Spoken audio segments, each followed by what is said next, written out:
14-year-old boy recently said to me, a little hesitantly, "Brother Holland, I can't say yet that I know the church is true, but I believe it is." I hugged that boy until his eyes bulged out. I told him with all the fervor of my soul that belief is a precious word, an even more precious act, and he need never apologize for, quote, only believing, close quote. I told him that Christ himself said, "Be not afraid, only believe," a phrase which, by the way, carried young Gordon B. Hinckley into the mission field.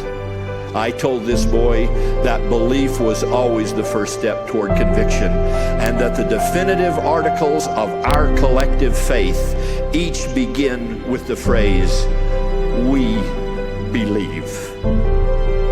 I told him how very proud I was of him for the honesty of his quest. Now, with the advantage that nearly 60 years give me, since I was a newly believing 14-year-old, I declare some things I now know.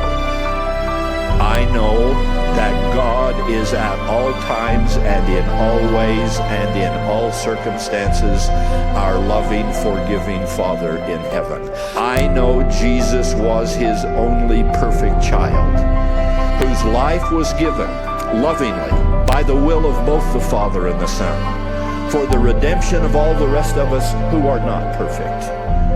I know he rose from that death to live again, and because he did, you and I will also. I know that Joseph Smith, who acknowledged that he wasn't perfect, was nevertheless the chosen instrument in God's hand to restore the everlasting gospel to the earth.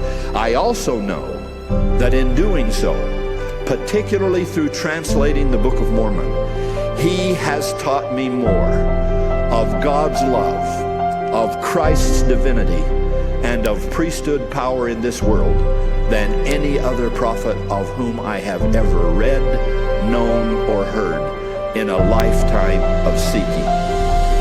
These things I declare to you with the conviction Peter called the more sure word of prophecy. What was once a tiny seed of belief for me has grown into the tree of life. So if your faith is a little tested in this or any season, I invite you to lean on mine. I know this work is God's very truth, and I know that at our peril would we allow doubt or devils to sway us from its path. Hope on, journey on. Honestly acknowledge your questions and your concerns, but first and forever fan the flame of your faith, because all things are possible to them that believe. In the name of Jesus Christ, amen.